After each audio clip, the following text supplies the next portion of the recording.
Então, pessoal, boa tarde. Hoje, então, nós vamos começar, então, essa aula de hoje, a penúltima aula desse módulo, em que nós vamos discutir um pouquinho sobre o metabolismo de glicogênio, que é uma via metabólica relativamente simples e pequena, mas de grande importância para a homeostase energética celular. Então, nessa aula, eu estabeleci 3 objetivos, como venho fazendo. O primeiro deles é entender como que a molécula de glicose ela é armazenada sob a forma de glicogênio. Nós vamos ver que isso não é um processo comum de todos os tecidos, animais. No segundo objetivo, a gente vai entender como que o metabolismo de glicogênio ocorre, ou seja, em que condições a glicose vai ser estocada sob a forma de glicogênio e quando que o glicogênio vai ser mobilizado. E o terceiro ponto é entender em que condições patofisiológicas o glicogênio vai contribuir na homeostase energética. Então, nesse primeiro ponto, como que a glicose é armazenada sob a forma de glicogênio, aqui eu vou retomar essa imagem que eu mostrei ontem, começando aqui pela molécula de glicose, em que a molécula de glicose, nós vimos ontem, que a glicose ela pode seguir esse caminho, ela necessariamente tem que seguir esse caminho, ser fosforilada a glicose 6-fosfato. Esse é o primeiro passo no metabolismo de glicose em qualquer célula, que seja capaz de metabolizar a glicose. Lembrando que essa reação ela é catalisada pela enzima hexocinase ou glicoquinase. A gente vai ver melhor na quinta-feira que vem, uma regulação dessa etapa. Mas nós vimos ontem que essa molécula de glicose 6-fosfato ela pode ser transformada através das reações da glicólise até a molécula de piruvato. E o piruvato ele pode seguir diferentes caminhos, seja pelo ciclo de Krebs, seja gerar aminoácidos ou fermentar a lactato.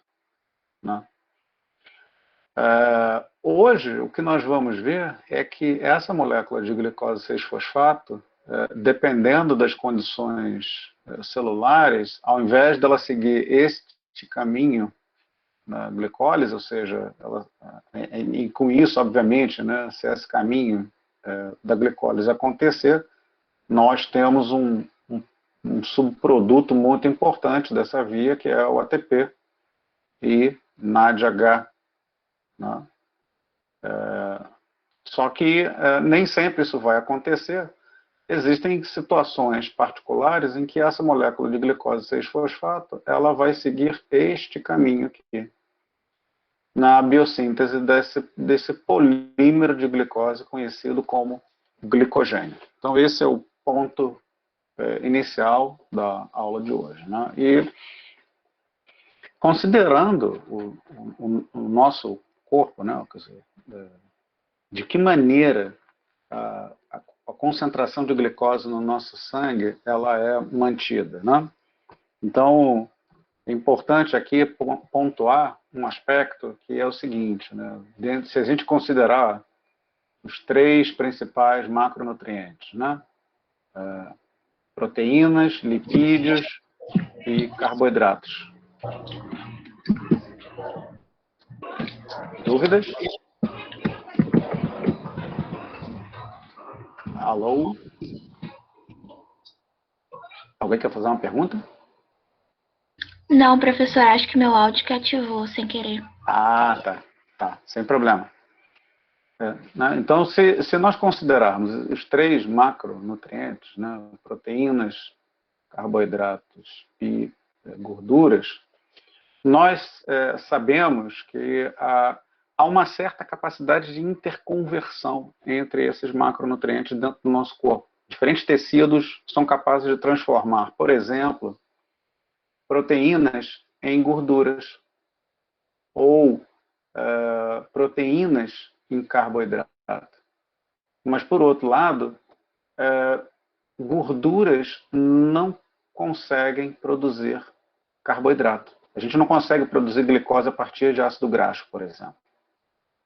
Não. Nem tampouco a gente consegue transformar a glicose em proteína. Né? Alguns poucos aminoácidos sim, mas não todas as proteínas. Né? Nem tampouco os lipídios, né, as gorduras conseguem produzir proteínas.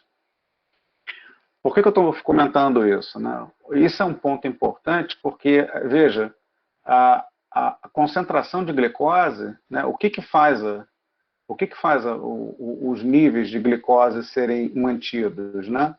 Se a gente considerar todas as possibilidades, né, a gente vai ver que os níveis de glicose eles só conseguem ser mantidos graças a quem? Quem que consegue produzir glicose? São proteínas. Fundamentalmente proteínas que conseguem produzir glicose. A gente vai ver isso melhor na aula de gliconeogênese, no módulo 2, com a professora Carla. Tá? Então, se os níveis de glicose caem muito no nosso sangue, as nossas proteínas, e principalmente as proteínas musculares, começam a ser degradadas para serem transformadas em glicose. Tá? Então, quais são os níveis normais de glicose? Né? Então, a gente está mais ou menos aqui, né? Vamos colocar aqui. Esse é o ponto, né? Em torno de 80 e pouco, né? Miligramas por decilitro. Né? É quando a produção de insulina começa a cair. Né? Insulina, a gente vai falar mais sobre ela na semana que vem, mas lembra, eu comentei ontem que a insulina é um hormônio que sinaliza alta glicose no sangue. Né? Então, em condições normais, o nível de glicose gira em torno dessa faixa aqui, tá? 80 e poucos miligramas por decilitro. Se os níveis começam a cair, né, aqui em torno de 70, a gente começa a ter determinados sinais aparecendo. Ó. Adrenalina e glucagon aumentam, né? Então são hormônios que são importantes para tentar reverter essa queda dos níveis de glicose, tentar trazer a glicemia de volta para cá, para os níveis normais. Né? Se os níveis vão caindo ainda mais, nós começamos a ter estresse, né? Sinais de estresse, né? Como, por exemplo, a liberação de cortisol, que é um hormônio que sinaliza estresses de uma maneira geral, né? Até chegar a uma situação extrema, né? Aqui em torno de 50 miligramas por decilitro, que é uma hipoglicemia, né? Esse é o termo, né? Uma baixa concentração de glicose circulante muito intensa. Né? Quer dizer, nesses casos, o que a gente tem é comprometimento do sistema nervoso central, dores de cabeça, convulsões, a pessoa pode entrar em coma, né? Ou até mesmo morrer. Né? Licença, desculpe interromper. Sim. Você pode falar um pouco sobre esse coma induzido por hipoglicemia? Então, eu ia comentar sobre isso dando o exemplo daqueles casos extremos, né, onde a pessoa ingere uma quantidade muito grande de bebida alcoólica, especialmente em jejum, né? Quer dizer, nesse caso, o que você tem é uma certa desnutrição, né? Porque essa pessoa está em jejum e ela ainda toma bebida alcoólica. O que a bebida alcoólica faz é basicamente isso aqui. Ela bloqueia a síntese de glicose a partir de proteína. Né? Isso, em condições normais, o nosso fígado consegue converter aminoácido de proteína em glicose. E aí a glicemia consegue ser mantida. Com o etanol, isso aqui deixa de acontecer. Então, os níveis de glicose despencam. Né? Eles vão lá para baixo. Qual é a solução? Né? Então, a pessoa chega numa situação de hipoglicemia tão severa que ela desmaia, ela apaga, né? O cérebro para. E ela pode morrer. Né? Por quê? Então, é relacionado com... a minha pergunta foi não focada naqueles induzidos por etanol. Foi mais uma questão de, tipo, não ter fornecimento suficiente de glicose. Porque então, foi mais um exemplo pensando em pessoas que fazem bariátrica e tem muito problema com hipoglicemia. Então, isso acontece pelo seguinte, né? Se a gente lembrar da aula de ontem, lembra que eu mostrei aquelas imagens de PET-CT, né? Aquelas imagens de tomografia de emissão de pósitron, né, do corpo inteiro da pessoa, em que você conseguia ver aonde no corpo a glicose ela era efetivamente utilizada, né? Nós vimos que basicamente duas regiões do nosso corpo marcavam glicose, ou seja, aonde a glicose efetivamente é metabolizada. Uma, né, era no coração e a outra era no cérebro, né? Quer dizer, por que os sinais, né, clínicos de hipoglicemia são sinais efetivamente do sistema nervoso central? Porque o cérebro é um órgão que é extremamente dependente do metabolismo de glicose. O nosso cérebro é viciado em glicose. Uma boa parte da glicose que circula pelo nosso corpo serve simplesmente para manter a atividade cerebral. Por isso, os sintomas, né, a sintomatologia da hipoglicemia, ela é fortemente dominada por uma alteração neurológica, né? E a correção desses quadros de hipoglicemia aguda, ela é simples, né?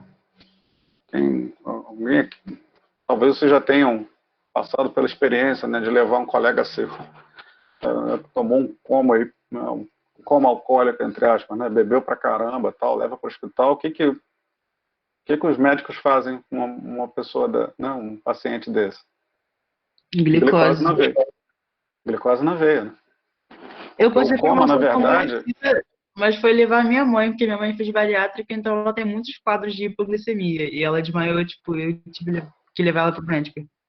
e aí a intervenção é glicose na veia, né? É sacarose, né? Para tentar reverter.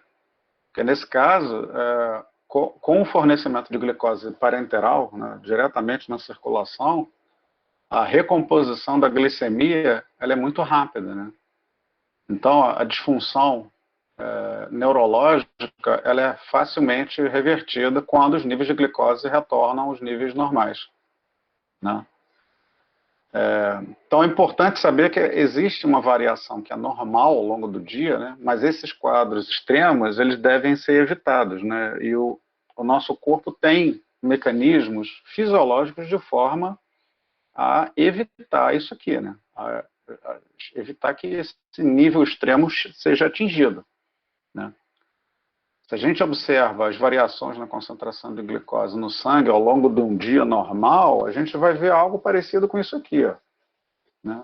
Concentração de glicose ao longo de um dia inteiro, né? Aqui é meia-noite, aqui é 6 horas da manhã, né? Quer dizer, não, aqui é 8 horas da manhã, né? Tá, aí, almoço, né? Você almoça lá, tá com fome, aí você almoça. Tipo a gente agora, né? Tá aqui, almoçou, sentadinho, a glicose vai lá para cima. Aí a gente começa a assistir aula de bioenergética, não come nada, faz tudo dirigido, tal, vai ficando com fome, tal, aí chega lá na noite, né? Aí janta, aí aumenta de novo. Então veja, a gente tem essa variação aqui, ó, que não é muito grande, né? Não chega àquela variação, quer dizer, esses níveis aqui não são níveis que se aproximam da hipoglicemia, né? Mas claro, né, de uma hipoglicemia severa, mas isso aqui já dispara determinados sinais, por exemplo, fome, né? O sistema nervoso central consegue perceber essa variação aqui, né? E aí você começa a liberar, por exemplo, como é que você percebe fome, né? Fisiologicamente, existem sinais, hormônios, né? Um deles, chamado grelina. Grelina é o hormônio da fome. A gente vai começar a ter aquela sensação de fome, né? Aquela coisa insaciável, ensandecida, que a gente fica enlouquecido querendo comer alguma coisa por causa desse hormônio aqui, que o nosso trato gastrointestinal produz, né? Que é o que dá o nosso sinal sistêmico de fome. Mas veja que essas variações, né, elas são normais, dentro de um quadro fisiológico de normalidade, né? Então, apesar dessas variações acontecerem, né, se a gente considera isso uma situação de alimentação, né, considerando almoço, jantar, café da manhã, né, a gente tem essa variação que é razoavelmente normal. Dentro de uma média, você tem um valor que é mais ou menos médio em torno de 5 milimolar de glicose, né, na circulação. Essa é a concentração considerada normal, né? E o surpreendente é que, apesar dessas pequenas variações, né, acontecerem, os níveis totais de glicose circulante, eles são muito estáveis. Isso traz para nós a ideia, um conceito que foi estabelecido ainda no século XIX pelo pesquisador francês Claude Bernard. A gente deve muito sobre o conhecimento da fisiologia e da bioquímica a Claude Bernard, né? A ideia, principalmente a ideia a ideia do meio interior, de que o interior de todos os organismos e células é relativamente estável. E, na verdade, é graças a essa enorme estabilidade do ambiente interno é que a vida consegue se manter, né? Então, essa ideia do Claude Bernard, na verdade, foi uma ideia que iniciou, na verdade, o nosso entendimento sobre o metabolismo de glicogênio, né? O que vem a ser essa coisa que gera glicose no sangue, né? É a partir daí que Claude Bernard começou a estudar de onde vem o fator gerador de glicose no sangue, né? Tem uma história muito bonita por trás disso, eu não vou entrar em detalhes aqui, mas se a gente olhar essa linha aqui, né? Vamos olhar essa linha cinza aqui, tá? Essa linha cinza, ela reflete a concentração de glicose no sangue, tá? De pessoas, de voluntários que ficaram quase 40 dias em jejum. 40 dias sem comer. Consegue imaginar isso? Se você observa, veja, está aqui, ó, no início, né? Está aqui, 5 milimolar. Quer dizer, aqui obviamente tem aquelas variações, né? Ao longo dos dias, né? Cara, você tem variações aqui, né? Sobe, desce, né? Se você come, né? Mas se você não come, aqui é só a queda, né? Cai, mas veja, a concentração ela é relativamente estável, ela fica ali ao em torno de 4 milimolar. Não cai muito, né? Você não chega a 2 milimolar. Né? Uma situação que é uma hipoglicemia severa nesse caso. Você tem uma leve hipoglicemia, né? O que faz esses níveis de glicose serem tão estáveis por um período tão longo, né? Aqui existem vias metabólicas dedicadas a isso, né? A principal delas, eu já mencionei, né? É a gliconeogênese. Gliconeogênese, né? Ela é a principal via metabólica que vai contribuir para a manutenção dos níveis de glicose, né? Convertendo, hidrolisando proteínas em aminoácidos e aminoácidos, por sua vez, em glicose. Né? É o que basicamente essa via metabólica faz. Mas repara que aqui, inicialmente, né, nos primeiros 2 dias, né, de jejum, aí a gente vai olhar essa linha verde aqui. Tá? Essa linha verde ela reflete os níveis de glicogênio. Né? O glicogênio é uma reserva de glicose que tanto os músculos quanto o nosso fígado conseguem armazenar justamente para períodos de demanda, como esse, por exemplo, no caso do jejum, né? Então veja a enorme redução dos níveis de glicogênio. Glicogênio aqui é hepático, tá? Estoque de glicogênio no fígado. Como que os níveis de glicogênio caem no fígado? E eles caem justamente para tentar manter os níveis de glicose do sangue, né? Pô, Marcos, mas cai, a glicose ainda assim cai. Cai. Mas se você não tivesse glicogênio hepático, essa queda seria assim, né? A gente vai falar disso daqui a pouco. Tá? Então, essa reserva de glicogênio ela é fundamental para que ela possa contribuir para a manutenção dos níveis glicêmicos em situações de jejum, principalmente jejum extremo, né? Ou mesmo em variações pequenas durante poucas horas. Tá?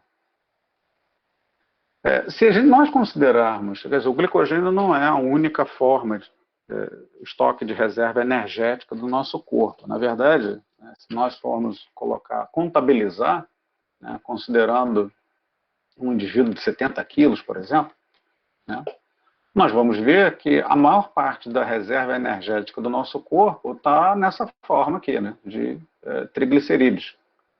Ou seja, aqui é essencialmente gordura armazenada no tecido adiposo branco. Tá?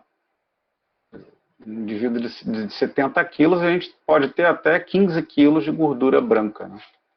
O que equivale, né, a um conteúdo calórico, energético enorme, o que vai permitir sustentar esse indivíduo por mais ou menos 60 dias. Né? Potencial. Tá? Isso, obviamente, vai ter uma variação individual. O glicogênio, veja, tanto o glicogênio hepático quanto o glicogênio muscular, né, nós temos uma quantidade muito menor do que de gordura. Né? Nós temos gramas só. A maior parte está estocado nos músculos. Né? Mas esse glicogênio armazenado nos músculos, ele não vai contribuir muito para a manutenção da glicemia. Né? O músculo ele estoca essa reserva de glicogênio para uso próprio. Tá? Há uma razão bioquímica para isso, a gente vai ver daqui a pouco. Mas o músculo é deficiente numa enzima. O músculo não tem uma enzima que impede que a glicose seja transportada para fora da célula. Tá? Então, a reserva do glicogênio ela não é majoritária, mas ela é muito importante, especialmente considerando, né, a gente sabe que as demandas de glicose, principalmente a maior demanda por glicose, ela é imposta pela atividade cerebral. Né? Então, se nós considerarmos novamente, né, um período de jejum, né, se nós considerarmos um período de jejum por horas ou até mesmo dias, né, a gente vai ver que a origem da glicose que é usada no sangue, né, inicialmente, os tecidos usam a fonte de glicose circulante. Quer dizer, ele vai usar a glicose que já está ali no sangue. À medida, né, então, os níveis de glicose vão começar a cair, mas ele vai estabilizar. Né? Repara, o que vai acontecer? O glicogênio começa a ser degradado para gerar glicose no sangue. Né? E aí, claro, o estoque de glicogênio é limitado, ele vai caindo, né, em poucas horas, né, e lentamente o metabolismo de glicogênio vai dando caminho, vai dando espaço para que a gliconeogênese possa acontecer. E a gliconeogênese acaba dominando, né, como principal forma de manutenção dos níveis glicêmicos a longo prazo. Então, nós temos basicamente esses três mecanismos, né, a glicose circulante, a reserva de glicogênio e a gliconeogênese como os três principais mecanismos para manter a glicemia estável. Né? Essa reserva de glicogênio, como eu já mencionei aqui brevemente, ela é basicamente encontrada em dois grandes depósitos. Né? Um deles no músculo esquelético, tá? Principalmente a musculatura branca de contração rápida, e a outra nos hepatócitos, né? Nas células hepáticas, que vão acumular os chamados grânulos de glicogênio, que são, na verdade, partículas, pequenas partículas, a gente vai ver daqui a pouco elas melhor, mas elas são compostas de proteínas na sua superfície e uma única proteína aqui no meio, e várias moléculas de glicose organizadas de uma maneira muito peculiar na forma de glicogênio. Tá? Se a gente pegar uma célula hepática e der um zoom no microscópio, a gente vai ver algo parecido com isso aqui. Né? Então, essas maravilhas aqui vocês conseguem reconhecer, né? Essas aqui são as mitocôndrias, né, do hepatócito, está aqui as cristas mitocondriais, uma coisa linda, maravilhosa. Né? E aqui a gente vê esses grânulos, essas estruturas escuras aqui. Né? Tudo isso aqui, gente, são grânulos de glicogênio. São polímeros, é um polímero formado de glicose, que é formado através de ligações covalentes entre as moléculas de glicose. A gente vai ver a estrutura delas daqui a pouco. Né? Então, essa é a visão geral, né, do grânulo de glicogênio hepático, que eles são encontrados, né, fundamentalmente no citosol, né, das células, enquanto que na célula muscular, né, nós vemos aqui as miofibrilas, né, E o espaço existente entre as miofibrilas, veja, nós temos grânulos de glicogênio existente dentro das miofibrilas, né? Miofibrila, e nós temos grânulos de glicogênio entre, né, entre os feixes de miofibrilas, né? Então, as células musculares, elas também têm essa propriedade de acumular glicose na forma de glicogênio. Se nós agora pegarmos um granulozinho desse aqui, por exemplo, nós dermos um zoom aqui nessa estrutura, o que a gente vai ver é algo parecido com isso aqui, né? Então, a gente vê essa distribuição radial, né? A gente tem uma proteína aqui no meio, essa é uma proteína chamada glicogenina. Glicogenina. Essa proteína é a proteína que nucleia, que inicia o processo de formação do glicogênio. Aqui nesse ponto e aqui nesse ponto. Tá? Então, repara que cada bolinha dessa aqui, cada estruturinha dessa aqui é uma molécula de glicose. Veja que então a quantidade de moléculas de glicose que um grânulo de glicogênio. Isso aqui, na verdade, é só um grânulo só, tá, gente? Então, veja a quantidade de moléculas de glicose que um grânulo de glicogênio consegue armazenar, né? Essa é a estrutura básica, né, geral, né, do glicogênio, e a gente vê algumas características, né? Primeiro, essa distribuição radial em torno dessa proteína glicogenina. O glicogênio ele é iniciado, então, a partir dessa interação da glicogenina, né? A gente vai falar dela daqui a pouco, melhor. Mas a gente vê que esse polímero, né, que ele é um polímero linear, a gente vê né, uma linha de moléculas de glicose ligadas, mas de tempos em tempos a gente vê ramificações, ó. Tá vendo? Existem ramificações desse polímero, né, e isso é importante, porque quanto maior o número de ramificações, maior a eficiência de mobilização do glicogênio em glicose, né? Há uma razão de ser, porque a enzima que degrada glicogênio, uma das enzimas que degradam glicogênio, a glicogênio fosforilase, ela só consegue reconhecer as pontas do polímero. Ela não consegue quebrar o polímero aqui no meio. A gente vai falar dela daqui a pouco. Tá? Mas são características estruturais importantes para a gente apontar aqui inicialmente. Tá? Então, como eu falei, essa é a estrutura geral, né, do polímero de glicogênio. Então, são moléculas de glicose ligadas covalentemente, né, formando um polímero linear, né? Esse polímero linear, ele é estabelecido através desse tipo de ligação. É uma ligação covalente chamada alfa 1,4. O que é isso? É uma ligação em que o carbono 1 de uma glicose ele é ligado covalentemente ao carbono 4 de outra molécula de glicose. Então, repara que essa ligação 1,4, ela estabelece, né, uma orientação linear, né, desse polímero. Além dessa ligação covalente linear, nós temos também, como eu mencionei, as ramificações. E essas ramificações, elas são estabelecidas através da ligação de um carbono 1 da glicose com um carbono 6 de outra molécula de glicose, né? Então, isso estabelece essa associação, né? Essa ligação do tipo alfa 1,6. Então, basicamente, são essas duas formas de interação entre as moléculas de glicose que se estabelecem para a formação dessa estrutura. Tá? Como é que a molécula do glicogênio ela é produzida, né? Então, independente, no caso do hepatócito, tá? No caso de um hepatócito, ou no caso de um miócito, um músculo, né? O que nós temos é que, como qualquer via metabólica de carboidrato, né? No caso da glicose, a primeira etapa do metabolismo de glicogênio, da biossíntese de glicogênio, ela acontece como? Ela acontece através do transporte da glicose do meio extracelular para o meio intracelular, mediado pelos transportadores do tipo GLUT. Lembra?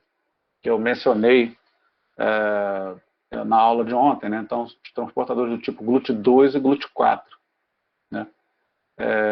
E aí, uma vez transportado para dentro das células, né, a glicose, a primeira etapa, né, ela é fosforilada a glicose 6-fosfato. No caso do músculo, a glicose ela é fosforilada pela atividade exoquinase, e no caso do fígado, a glicose é fosforilada pela enzima glicoquinase, que na verdade é uma exoquinase, é uma isoforma da exoquinase. Ela faz exatamente a mesma coisa, né? Fosforila a glicose às custas de ATP. A próxima etapa, né, dessa reação é a conversão de glicose 6-fosfato em glicose 1-fosfato. E essa reação ela é catalisada por essa enzima chamada fosfoglicomutase, né? E essa, na verdade, o que se faz é simplesmente transferir o fosfato da posição 6 para a posição 1. Tá? Nessa etapa, a glicose 1-fosfato, então, né, então a gente está aqui. Tá? A gente está aqui. Tá? Então, a glicose 1-fosfato, na próxima etapa, essa enzima, chamada UDP-glicose pirofosforilase, o que ela vai fazer? Ela vai transferir uma molécula de UDP para a molécula de glicose. E ela vai formar essa molécula aqui, chamada UDP-glicose. Por que essa molécula é importante? Porque, na verdade, é essa molécula, e não a glicose em si, né? É essa molécula que a enzima que vai ligar a glicose no glicogênio vai usar como doadora de energia. Por que isso é importante? Nós estamos falando de bioenergética. Toda ligação covalente, para ela ser formada, ela é necessário um gasto de energia para que essa ligação seja fornecida, seja estabelecida, né? Então isso significa dizer que para uma molécula de glicose ligar em outra, a energia necessária para essa ligação covalente acontecer, ela não vem da molécula de glicose em si, né? Lembra que aqui, né, nessa primeira etapa, né, da fosforilação da glicose, a célula gasta energia na forma de ATP para fosforilar a célula, né? Correto? Essa molécula aqui, repara que a UDP-glicose pirofosforilase, ela usa UTP, uridina trifosfato, que também é um composto de alta energia. Ou seja, a célula gasta sua camisa, né, gasta energia para poder estocar energia, né? Pode parecer fútil, né? Gasta energia para acumular energia. Mas graças a esse mecanismo em que as células conseguem armazenar ainda uma certa quantidade de energia quando é necessário, né? Essa enzima, então, a UDP-glicose pirofosforilase, ela vai converter glicose 1-fosfato, né, e o TP em UDP-glicose e 2-fosfatos.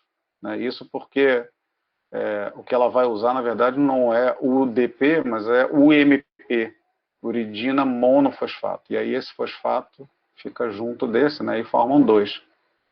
E aí essa molécula que é produzida, pirofosfato, ela depois ela é degradada, fornecendo energia para outros processos.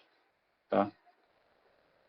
Então, a descoberta dessa enzima, na verdade, foi feita por um bioquímico argentino chamado Luiz Leloir, e graças a ele, né, graças a essa descoberta, né, ele ganhou o Prêmio Nobel de Medicina, um dos prêmios Nobel que a Argentina tem. Né?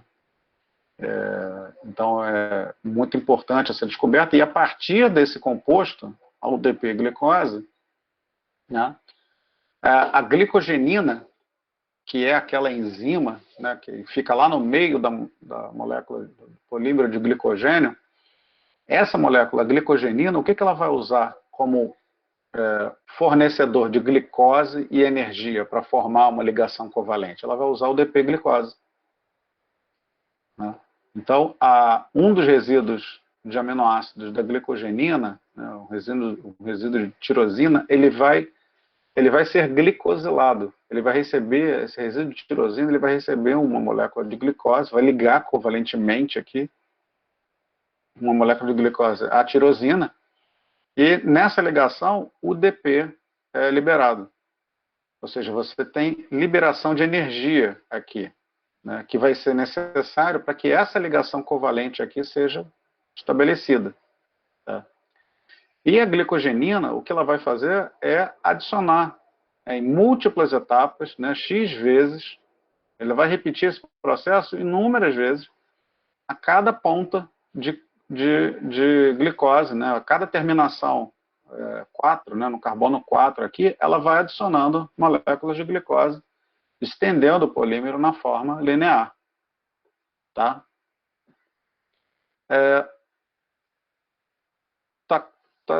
Tá sendo claro até aqui, gente? Vocês estão conseguindo acompanhar até aqui? Por enquanto, sim. Sim? Professor, Sim. poderia explicar de novo essa síntese? Essa síntese não, a síntese do polímero, que eu não consegui entender. Então, essa glicogenina, né? Lembra que eu mencionei que essa é a proteína que fica lá no meio do polímero de glicogênio? Né? Essa proteína ela é responsável pela iniciação da formação do polímero de glicose. Né? Então, ela começa usando o DP-glicose como fornecedor, não só de glicose, mas também de energia. Tá? Então, um dos resíduos de aminoácidos da glicogenina, esse resíduo 195, que é uma tirosina, ele vai ser glicosilado. Essa hidroxila aqui, olha lá, ela vai ser ligada a uma molécula de glicose. A essa molécula de glicose aqui, que vem da UDP-glicose. Nessa ligação, né, a UDP, né, porque aqui é UDP, ó, UDP glicose. Essa glicose é essa glicose que vem para cá. O UDP, ele é liberado. Né? Então, nessa quebra dessa ligação aqui, você tem liberação de energia. E essa energia ela é usada justamente para formar essa ligação inicial aqui, de uma molécula de glicose com a glicogenina. Tá ok? Renato? Consegui entender Ricardo? agora. Ricardo, Isso. né? Uhum. Tá. Consegui entender. Tá? Então, essa é a primeira etapa. É como o processo se inicia. Então, quem inicia o processo de formação do glicogênio é essa proteína aqui, a glicogenina. Mas o polímero de glicose, ele vai se estendendo, desde que tem uma terminação 4, um carbono 4 disponível, uma hidroxila de um carbono 4 disponível, esse polímero ele pode ser estendido. Diga. O processo da síntese só começa com a adição da glicogenina. O processo DP é externo, a primeira fase. Então, a iniciação da produção de glicogênio, ela vai acontecer, ela vai acontecer através da glicogenina, tá? Então, veja, o que a gente tem aqui, né, é que a formação da primeira unidade de glicose que é adicionada, né, disso aqui, né, o primeiro resíduo de glicose que é adicionado na glicogenina, quem catalisa essa reação é a própria glicogenina. Né? E ela vai usar como doador de glicose a UDP-glicose. Tá? Tá bom, Daniela?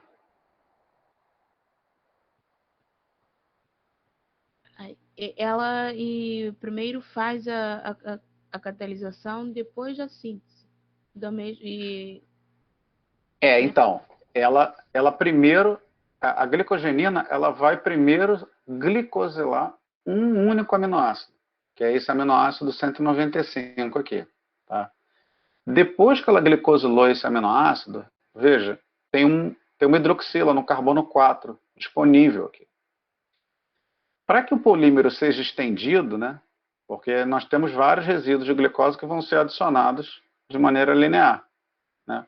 Quem faz essa extensão do polímero, na verdade, não é a glicogenina.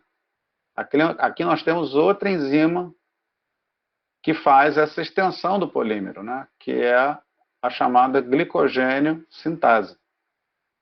Tá? Eu vou falar dela daqui a pouquinho. Você entendeu até aqui, Daniela? Sim. Então, na próxima etapa, veja, né? A glicogênio sintase, né, bioquímico não tem criatividade nenhuma, ele dá o nome da enzima daquilo que ela faz. Ou seja, é a enzima que sintetiza glicogênio. O que essa enzima faz? Ela vai adicionar resíduos de glicose, tá, marcado em vermelho aqui, né, usando o DP-glicose como doador de glicose e energia. Tá? Então, a glicogênio sintase ela vai adicionar um resíduo de glicose a uma terminação 4 aqui disponível, a esse carbono 4 aqui. Tá? Mas repara que já tem que ter um resíduo de glicose disponível. Né? A gente está vendo aqui 2 resíduos, né? Mas poderia ser só um. Né? Por exemplo, esse aqui poderia estar ligado... Ele poderia estar ligado diretamente à glicogenina, por exemplo. Tá? Esse único resíduo de glicose já seria o suficiente para a glicogênio sintase adicionar mais um resíduo de glicose. Entendeu? E por aí vai.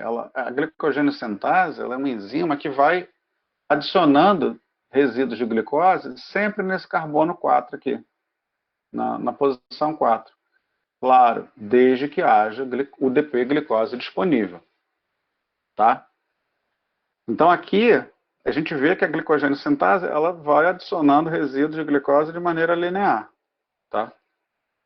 Mas a gente sabe que o polímero, né, o glicogênio, ele é ramificado. Ele tem ramificações. Essas ramificações elas são geradas por ligações diferentes dessas ligações, né, alfa 1, 4, correto? Como é que essas ramificações são feitas? Né? Mais uma vez, né, bioquímico não tem criatividade nenhuma, né, e aí se descobriu uma enzima no fígado, no músculo, chamada enzima ramificadora. O que essa enzima ramificadora faz? Ela simplesmente transfere, né, um polímero linear de glicogênio que tem ligações alfa 1, 4. Essa enzima ramificadora ela quebra essa ligação de um polímero e ela transfere esse polímero linear agora para um outro polímero, só que estabelecendo uma ligação do tipo alfa 1, 6. Né? Então ela faz isso, ela transfere esse polímero todo para uma outra posição, só que gerando uma ligação do tipo alfa 1, 6. Tá? Aqui não há envolvimento de ATP, nem o DP-glicose. Tá? Simplesmente quebra uma ligação e a energia é mantida na enzima, e a enzima usa essa energia para formar uma outra ligação covalente, só que de outro tipo. Tá? Então, com isso, agora, nós temos uma ramificação. Né? Nós temos agora 1, 2, 3 ramos, ao invés de simplesmente 2 ramos só. Né? Introduziu-se uma ramificação. Então, basicamente, a síntese do glicogênio, ela opera dessa maneira. Como que o glicogênio é mobilizado? Como é que ocorre a degradação do glicogênio? Né? Então, aqui, né, nós vamos iniciar a partir da observação, né, de um esquema da estrutura do glicogênio. Né? Aqui nós temos 2 enzimas, basicamente. Né? A primeira delas é a glicogênio fosforilase. O que a glicogênio fosforilase faz? Ela quebra as ligações alfa 1, 4 do polímero de glicose. Então ela vai quebrando, e liberando, né, o produto dessa reação é glicose 1-fosfato. Para essa reação acontecer, a glicogênio fosforilase usa fosfato. Ela usa fosfato para fosforilar a glicose. Repara, ela não usa ATP. Lembra que a fosforilação da glicose, quando a glicose ela é transportada para dentro da célula, o que a hexoquinase usa como doador de fosfato para essa reação acontecer? Vocês lembram? Seria o ADP. É o ATP, né? A hexoquinase, a glicoquinase, elas usam ATP para fosforilar a glicose. Lembra da aula de ontem? Isso representa, na verdade, uma parte do custo de energia que a glicose tem para ela, a glicólise, né? Tem para essa via acontecer. repara que essa reação de fosforilação de glicose, ela está acontecendo aqui, a glicogênio fosforilase usa fosfato, não ATP. Né? Professor, licença, sobre isso que o senhor Sim. acabou de falar. Seria basicamente a célula usando energia para produzir energia? Cuidado, Júlia, porque energia não se produz, né? Primeira lei da termodinâmica. Energia não se Transforma, perde nem se cria, ela se transforma, né? mas o conceito da pergunta foi, seria ela usando ATP para transformar, eu não sei, enfim. Não, é isso mesmo. Fiquei Né? confusa, Lembra da glicólise? Lembra da glicólise ontem, né? Na Lembro. glicólise, a gente tem glicose, 10 reações, piruvato.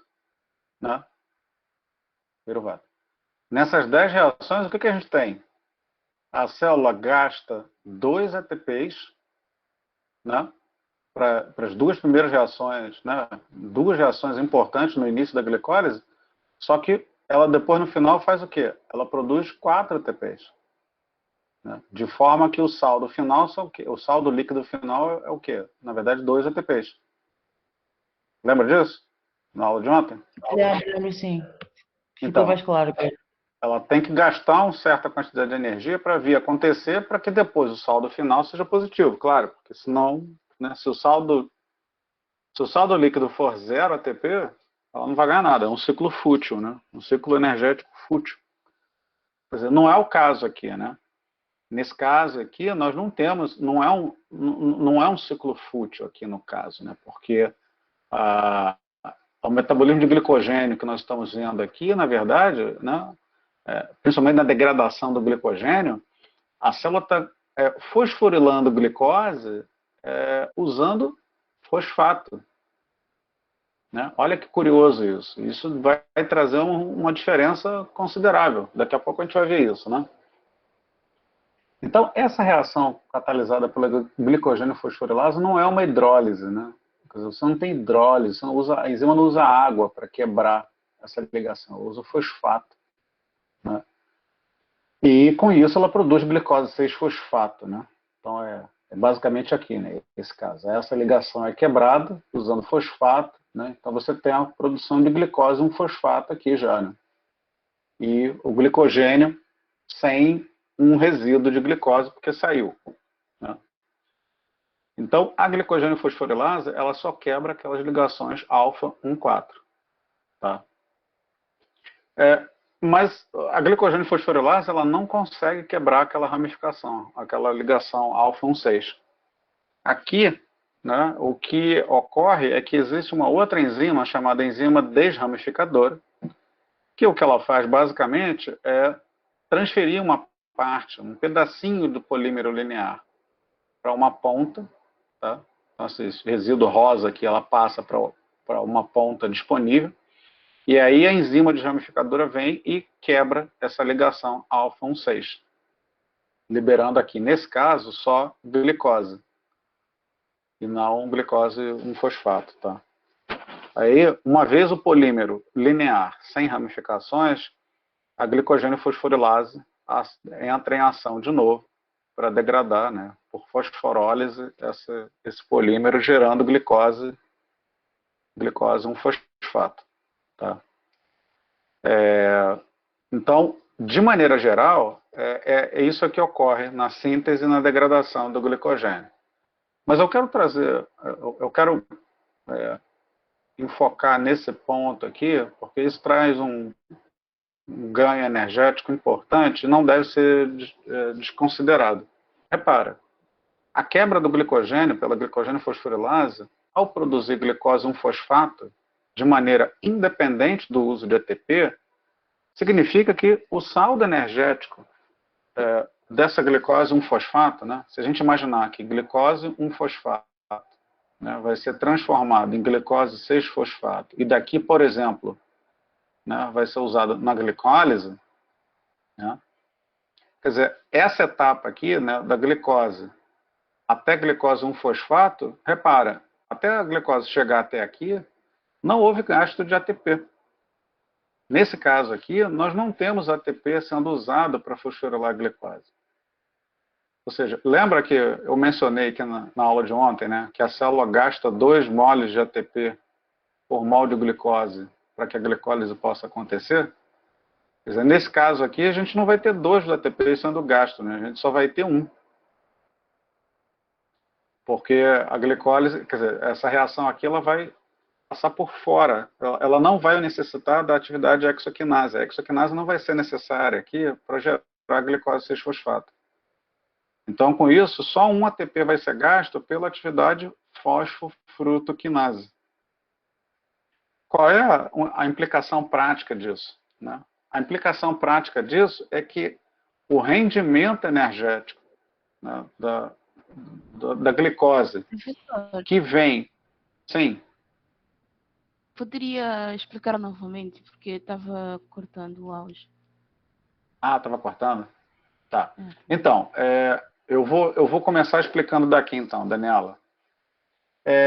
O metabolismo de glicogênio, ele vai gerar glicose 1-fosfato, ok? Só que essa produção de glicose 1-fosfato, ela vai acontecer usando fosfato como doador de fosfato, e não ATP, né? Na glicólise, o que a gente tem é que a glicose, ela é fosforilada, a glicose 1-fosfato, depois a glicose 6-fosfato, né? Só que na glicólise a gente tem a atividade exoquinase que usa ATP, né? No metabolismo de glicogênio isso não vai acontecer. Por quê? Porque a glicogênio fosforilase é capaz de fosforilar a glicose usando fosfato. Qual a implicação energética dessa via, né, da origem da glicose, do metabolismo de glicogênio? Se a gente considera que, nesse caso, né, quantas moléculas de ATP a glicose é capaz de fornecer em condições aeróbias, né, se ela for completamente oxidada, né, ela vai gerar ali em torno de 38 ATPs. Né? Se for em condições anaeróbicas, né, ela vai gerar 2 ATPs, lembra? Porque a fermentação lática, ela não, né, a produção de lactato a partir de glicose só vai ter um saldo energético de 2 ATPs. Lembra da aula de ontem? Né? Sim. Então, o rendimento energético aqui da fermentação é muito baixo. Tá? Agora, olha a diferença aqui do glicogênio. Repara. Então, eu quero comparar esse caso aqui com esse daqui. Tá? Em condições anaeróbicas, a conversão de glicose vinda do glicogênio em lactato, ao invés de gerar só 2 ATPs, vai gerar 3. Por quê?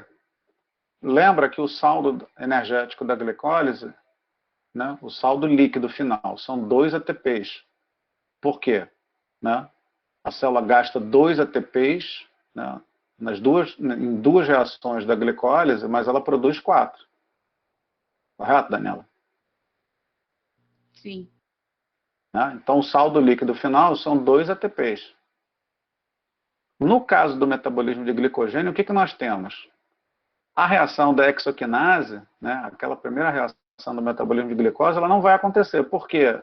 Porque durante a quebra do glicogênio, né, a glicogênio fosforilase já produz glicose 1-fosfato diretamente a partir de fosfato inorgânico, sem ATP. Não há gasto de ATP para fosforilar a glicose. Entendeu? Então, ao invés das células gastarem 2 ATPs, ela só vai gastar 1 ATP. Né? Porque aí, claro, a glicose 6-fosfato ela vai seguir na glicólise, né? Até piruvato. Né? E aí tem uma reação na glicólise, que é catalisada pela fosfofrutoquinase, né? E essa enzima, o que ela faz? Ela converte frutose 6-fosfato em frutose 1,6-bisfosfato. Essa reação catalisada pela fosfofrutoquinase, ela precisa de ATP. Tá? Então, essa reação aqui não tem jeito, ela vai ter que gastar ATP. Tá? Então, ela gasta só 1 ATP, mas ela produz 4. Ela vai continuar produzindo 4 ATPs lá no final das contas. Né? Até a produção de piruvato e lactato. Né? Então, por isso que o saldo final da glicose, né, da glicólise, usando glicose do glicogênio, ele é um 50% maior, né, 3 ATPs, do que a quantidade de ATP gerado pelo metabolismo de glicose vindo da circulação, por exemplo. Percebeu essa diferença, Daniela? Sim, percebi. Percebeu? Pode parecer pouco. Poxa, mas você está falando que uma diferença de 2 para 3, isso é significativo? É. Você está falando aí de um incremento, né, um incremento no rendimento energético de 50%. Isso dá uma diferença, né, em termos de performance, por exemplo, especialmente no exercício físico, que pode fazer a diferença entre o atleta chegar em primeiro ou chegar em último. Né? Professor, Sim. você pode explicar de novo rapidinho aquela parte de transferase da enzima desramificadora? Posso. Opa, aqui. A enzima ramificadora e aqui a desramificadora. Deixa eu apagar aqui, porque o Marcos agora ficou encantado com esse negócio de escrever, né? Aí eu saio escrevendo, né? Aí o problema é quando você volta fuso, né? Então, aqui, né, o que nós temos aqui é o seguinte, né? Ele é um polímero de glicose formado por basicamente 2 ligações, né? Alfa... Gente do céu, o que eu fiz aqui? Não era para fazer isso. Saiu. Ele é formado por 2 ligações, né? Alfa 4, né? Que são essas ligações aqui, né? Que é o polímero linear. Isso a glicogênio fosforilase que quebra, né? Então a glicogênio fosforilase só quebra essa ligação. Essas ligações alfa 6, a glicogênio fosforilase não quebra. E aí entra em ação essa enzima desramificadora. E o que essa enzima desramificadora faz? Repara, ela não quebra diretamente a ligação alfa 6. Por que isso? À medida que a glicogênio fosforilase ela vai se aproximando de uma ramificação, de uma ligação alfa 6, ela vai perdendo afinidade pelo polímero, até chegar a um ponto em que ela se solta. A enzima sai, a glicogênio fosforilase sai do polímero e ela não consegue mais degradar. Aí fica um rabicozinho de glicose solto, né, que a glicogênio fosforilase não consegue quebrar. O que a enzima desramificadora faz? Ela quebra essa ligação alfa 4 primeiro, desse cotoquinho de polímero, ela quebra e ela transfere esse cotoquinho para uma outra ponta aqui, para essa ponta aqui, né? Estendendo o polímero, né? Então fica agora um polímero linear, tá? A segunda atividade que essa enzima faz é essa sim, ela vem e quebra aqui. Ela quebra essa ligação alfa 6. E aí o que vai acontecer é que essa molécula de glicose ela sai como glicose. Não é uma fosforólise, quer dizer, não vai sair glicose no fosfato, vai sair glicose daqui. Tá? É o único momento do metabolismo de glicogênio em que você tem liberação de glicose de fato. Tá? E aí, uma vez desfeita essa ligação alfa 6, você só tem um polímero linear. Aí aqui a glicogênio fosforilase volta a quebrar de novo essa ligação alfa 4 por fosforólise. Júlia, que me perguntou? Isso, entendi, professor. Obrigada. Entendeu, Júlia? Não. Então, Professor, esse saldo... Diga, João. assim, só para eu me rearranjar aqui. Esse rendimento energético a mais é só realmente o acesso energético que vai ser mais rápido, né? Porque até pelo senhor falar da segunda lei, que não vai se criar, não tem como, então, essa energia que está deixando de ser gasta com o ATP, que fosforilaria a glicose na glicólise comum, ela vai ser gasta de alguma forma também. Só não vai ser dessa maneira, certo? Então, a questão aí não é cinética, né? Cuidado, porque uma coisa é cinética, outra coisa é velocidade, né? Outra coisa é termodinâmica, é potencial. Estou falando aqui de termodinâmica, né? Rendimento energético como potencial, né, termodinâmico da reação. Né? Como o metabolismo de glicogênio, a quebra do glicogênio tem um custo energético menor, né? Por quê? Porque não há necessidade de fosforilação da glicose usando ATP. porque a glicose ela é fosforilada usando fosfato, né? Então isso significa que se a glicose, um fosfato gerado na quebra do glicogênio, se ela for encaminhada pela glicólise até a produção de piruvato, ela só vai gastar um ATP, que é na atividade fosforitoquinase. Aqui não tem jeito, ela vai ter que gastar um ATP de qualquer forma. O saldo, né, o saldo, a produção bruta de ATP é a mesma, né? São 4 ATPs por mol de glicose. Só que como ela só gastou um, o saldo final acaba sendo maior, né, 1 ATP a mais por mol de glicose. Por quê? Porque ela deixou de fosforilar a glicose através da atividade exoquinase. Entendi, Entendeu, João? entendi. A Só mais uma questão não é pergunta. cinética, não é pela velocidade da reação acontecer, mas qual é o rendimento total de energia que esse processo tem em relação à glicólise normal, por exemplo, né, usando glicose extracelular. Entendeu? Entendi. Mais uma coisa só. É possível que Diga. esse ATP que não está sendo consumido se equipare à energia contida nos UDPs que foram gastos antes para a formação do glicogênio?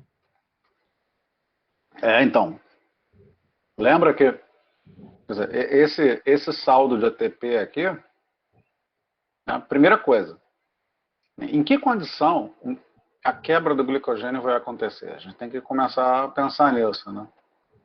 Em que situação a célula muscular, por exemplo, vai começar a degradar glicogênio para gerar glicose?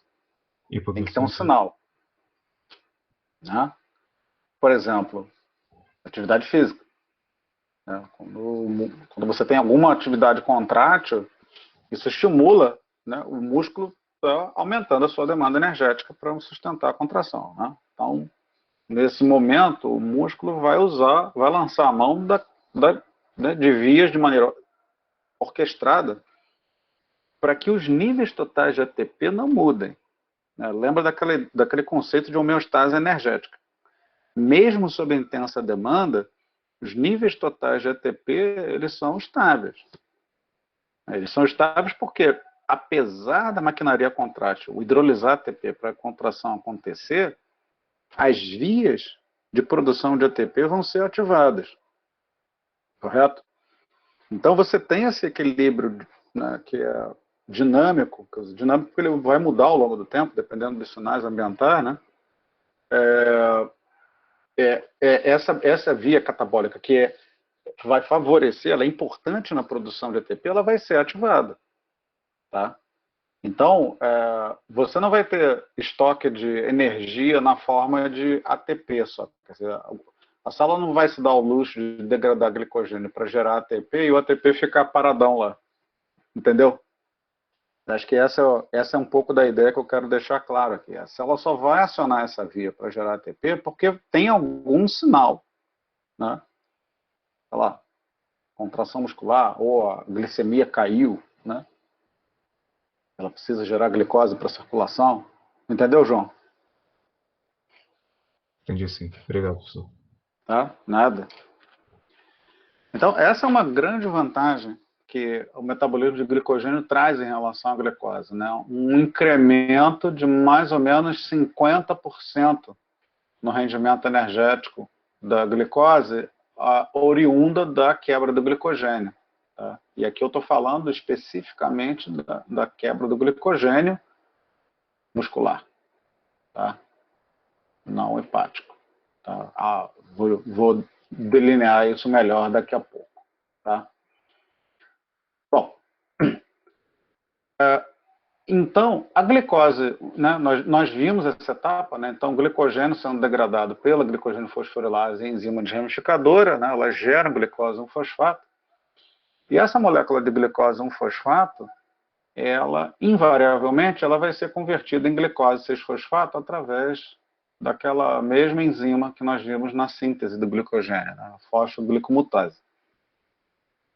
E aí, né, da mesma maneira, né, a molécula de glicose 6-fosfato, ela pode ter diversos fins, dependendo da condição ambiental, dependendo do tecido, né?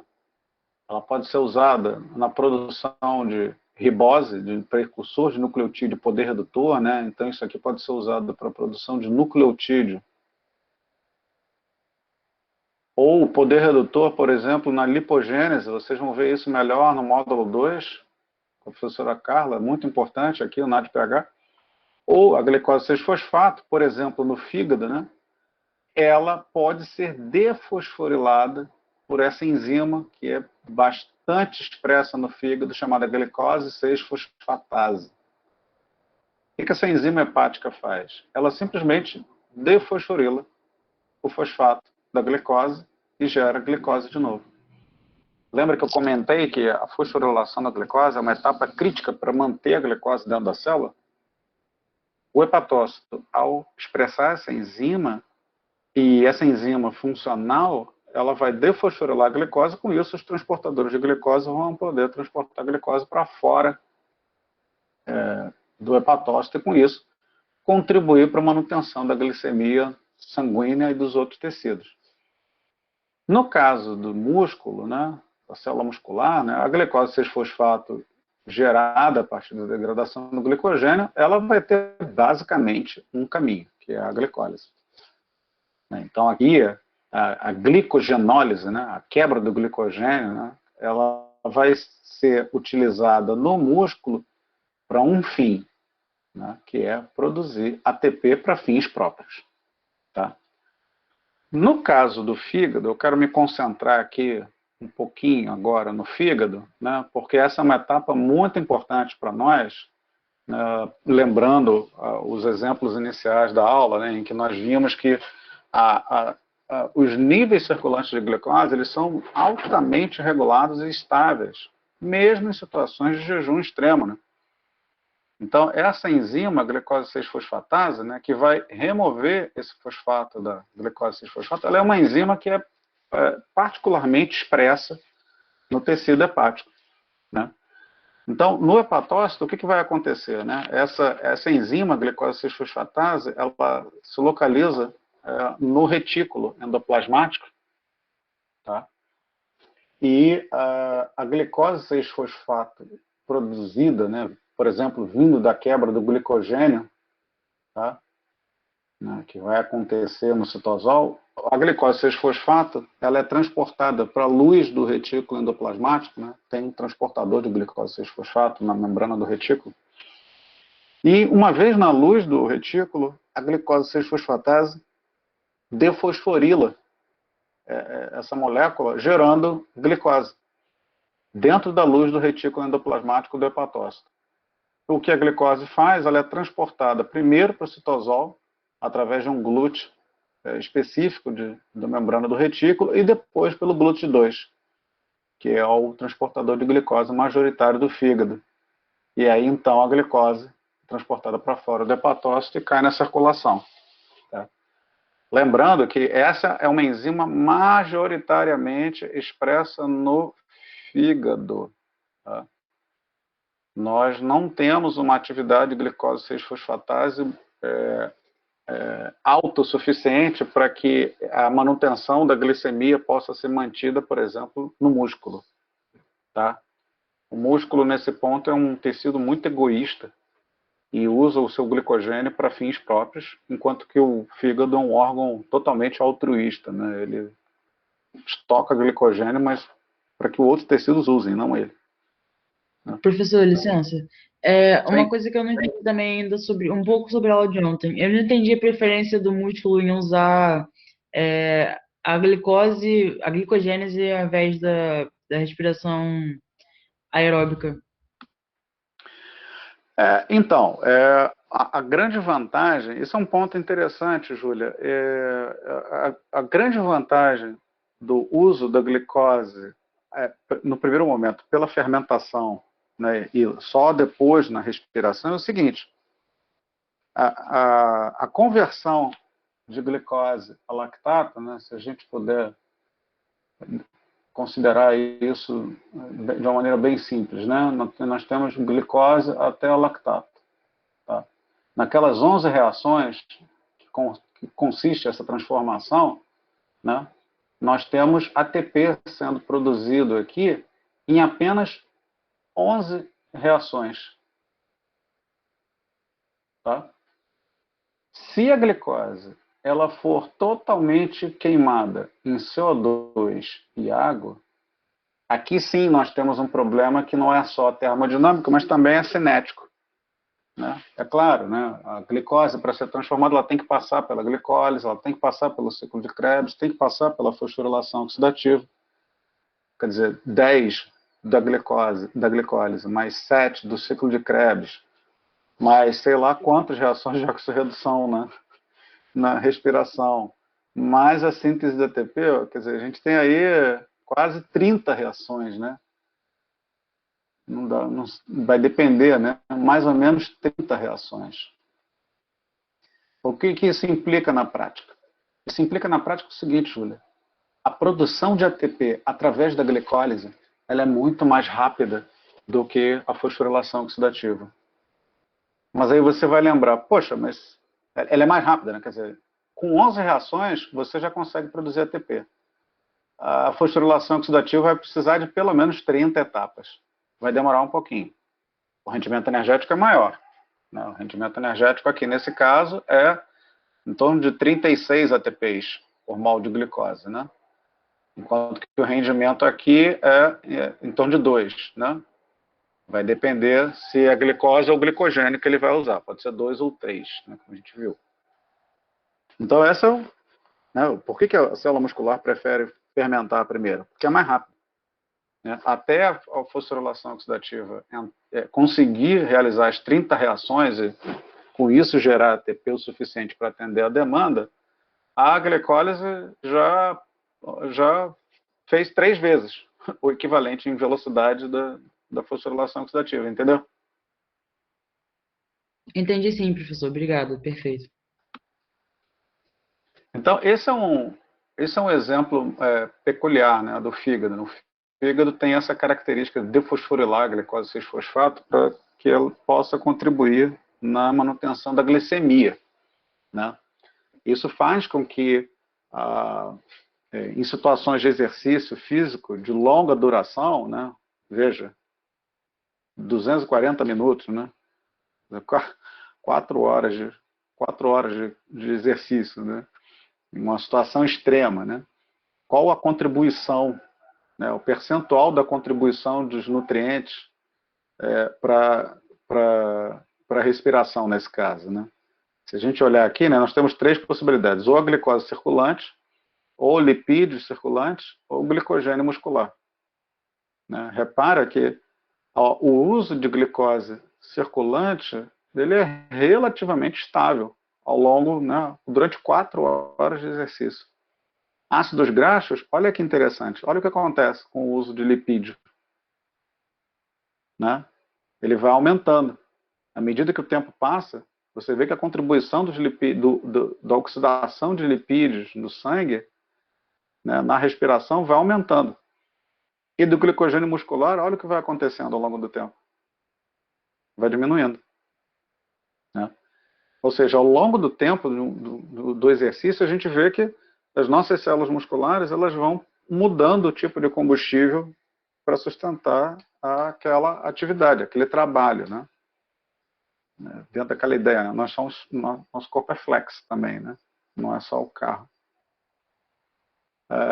Em relação ao uso do glicogênio muscular durante um exercício físico sustentado, né, a gente vê que o conteúdo, né, a forma pela qual pessoas sedentárias ou atletas, né, com condicionamento físico usam o glicogênio é diferente. Né? Uma pessoa sedentária, se ela for estimulada a realizar um exercício físico, ela vai chegar à exaustão da sua reserva de glicogênio muscular mais rápido do que um atleta. Né? Isso porque uma das características que acontecem no condicionamento físico é aumentar a capacidade de estoque de glicogênio no músculo. Né? O que garante uma maior oferta de energia para o indivíduo que se mantém em atividade física, em condicionamento físico. Né? Um outro ponto importante é o seguinte, é que mudanças na dieta, se há uma mudança na dieta, isso impacta diretamente a quantidade de glicogênio muscular. Não só a quantidade de glicogênio muscular, mas também a duração do exercício físico. Por exemplo, né, indivíduos que têm uma dieta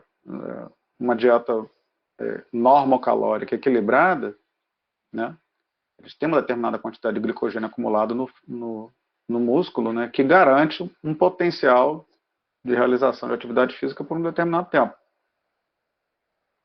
Se esses indivíduos eles são mantidos com uma dieta pobre em carboidrato por 3 dias antes, né, anterior à atividade física, veja a redução na quantidade de glicogênio e o impacto que isso causa no potencial de realização dessa atividade física. E o contrário também é verdadeiro, né? Se a dieta ela é rica em carboidratos nos mesmos 3 dias anteriores ao exercício, veja o incremento, né, praticamente dobra a quantidade de glicogênio muscular, né, e você tem um aumento considerável no tempo de exercício físico, né, que esse atleta é capaz de realizar. Razão pela qual, né, os atletas de elite têm que ter um acompanhamento nutricional muito estrito, né, porque mudanças na dieta têm um impacto direto na performance desse atleta, né. Durante as variações, né, se a gente considerar as variações de concentração de glicose plasmática, como nós vimos anteriormente, né, nós vimos que existe uma variação diária, né, que é basicamente determinada pelos períodos de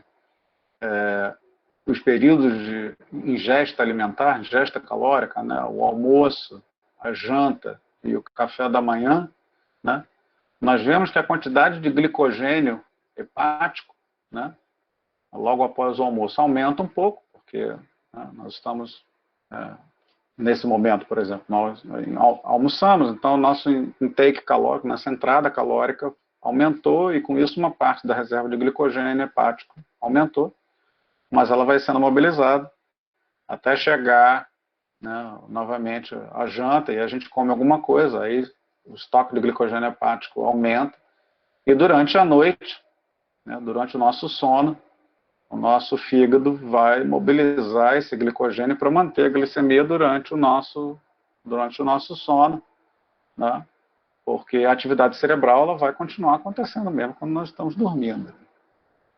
Então, essas variações elas são normais no contexto hepático e, novamente, elas são fundamentais para que a concentração de glicose plasmática ela seja relativamente estável em condições fisiológicas. Tá? Em condições normais, isso acontece sem o menor problema. A questão é quando existe algum tipo de distúrbio. E aqui eu vou falar especificamente de alguns distúrbios genéticos. Né? Professor, só um minuto. Sim. Poderia explicar de novo por que fazer exercício aumenta as reservas de glicogênio? O motivo? Então, claro que, de uma forma geral, né, quando você tem um estímulo pelo exercício físico, você tem ativação você tem sinais hormonais que são secretados, né, hormônios são secretados e que estimulam a proliferação de células musculares.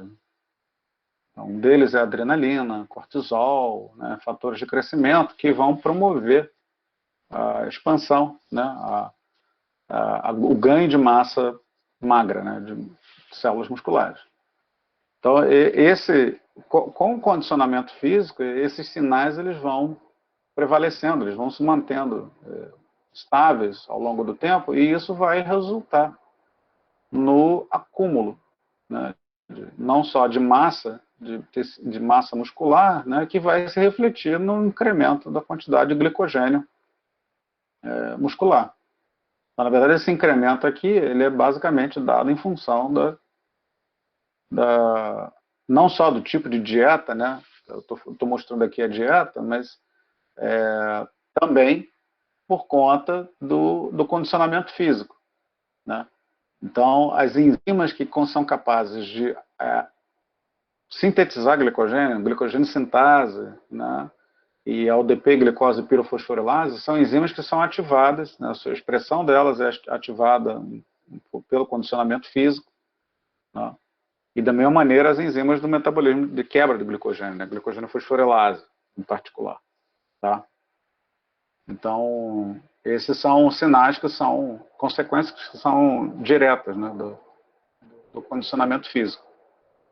Tá ok, Pedro? Tá ok, obrigado. Nada. Então, eu mencionava aqui sobre as doenças genéticas, né? Existem conhecidas, né? As mais conhecidas são 8 doenças genéticas diferentes.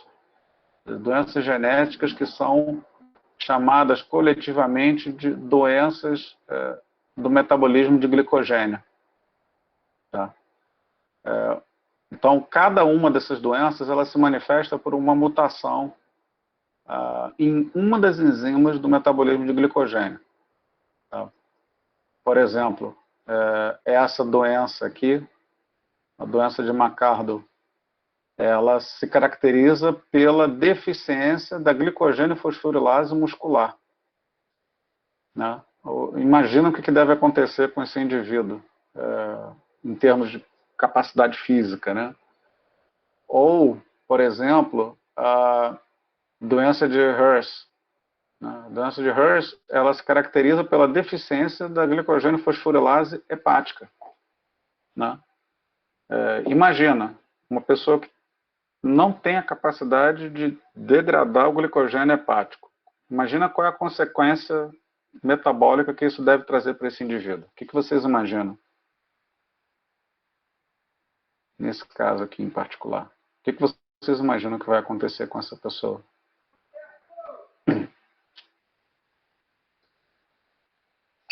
Ela não vai conseguir manter os níveis, a manutenção dos níveis de glicose no plasma, né? Exatamente.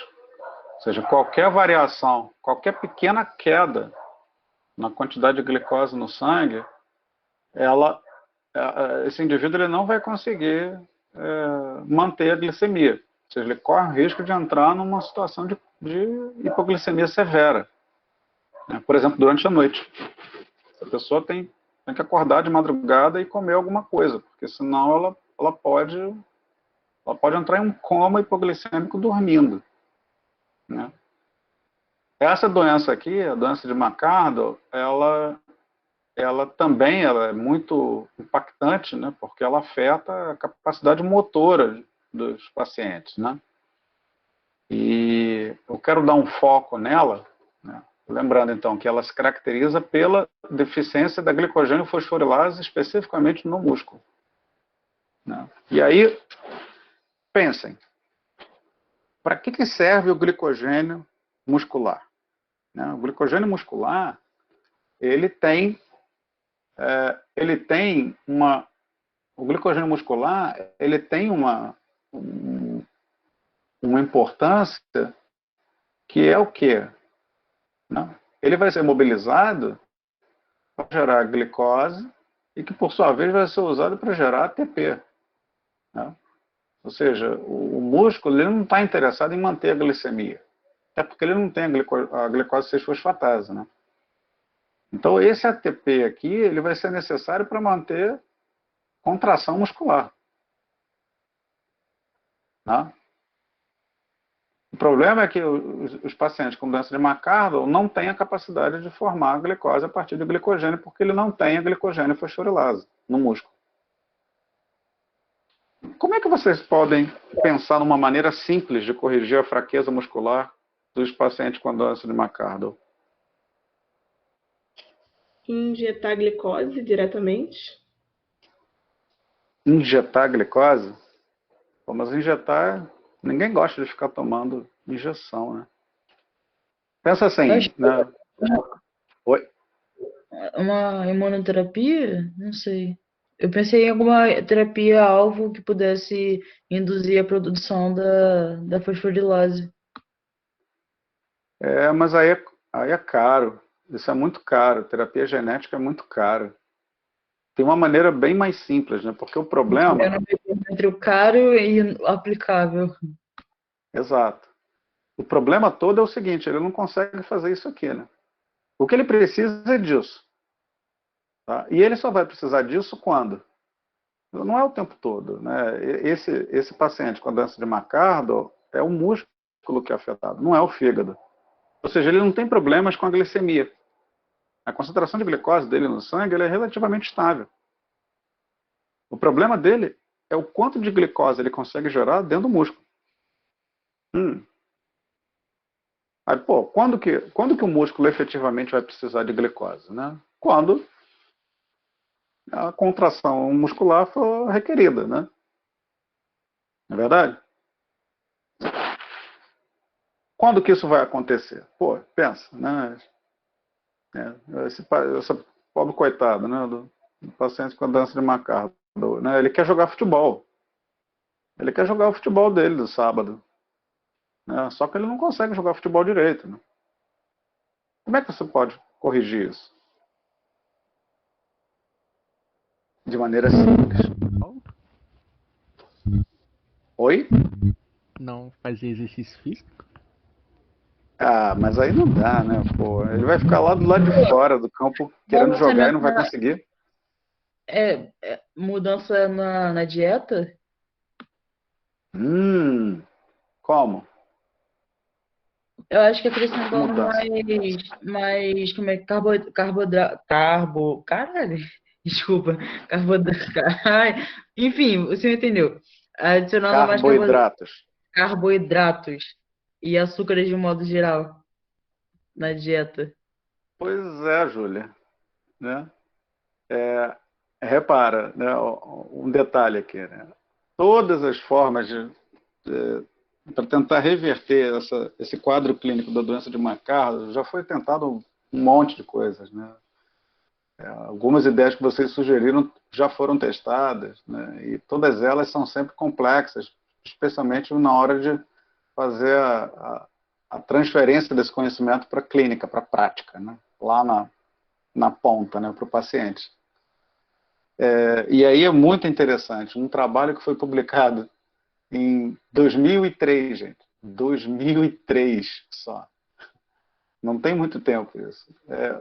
Usou exatamente essa solução que a Júlia levantou. Foi esse trabalho aqui. Foi publicado na New England Journal of Medicine. Isso aqui é o seguinte. São 2 grupos, né? Todos os 2 grupos são pacientes com doença de Macardo. Tá? Então, eles não têm glicogênio fosforilase no músculo. Eles foram desafiados a caminhar numa esteira ergométrica, tá? Durante 15 minutos. Meia hora antes dessas pessoas entrarem na esteira, foi oferecido para elas um copo com água, que é o placebo, ou água com um pouquinho de sacarose. Água com açúcar. E aí, o que foi mensurado nesses 2 grupos foi a sensação de cansaço.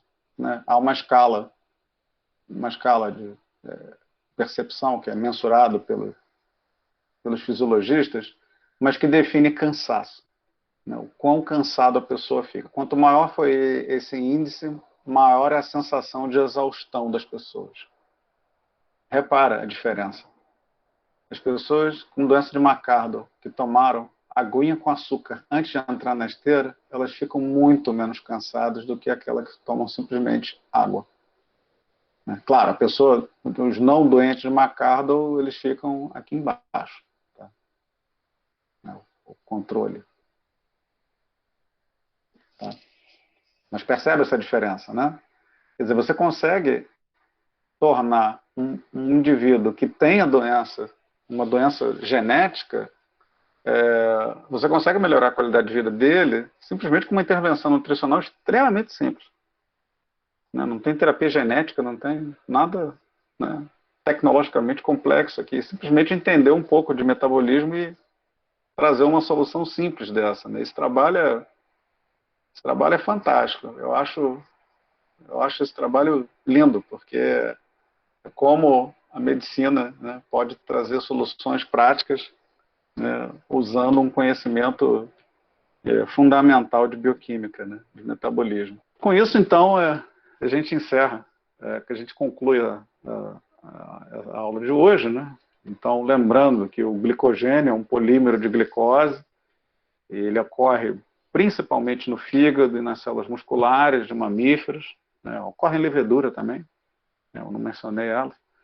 E ela funciona como uma reserva muito importante de glicose para diversas demandas metabólicas. No caso da reserva hepática do glicogênio, ela tem a função fundamental de contribuir para a manutenção da glicemia, especialmente no jejum.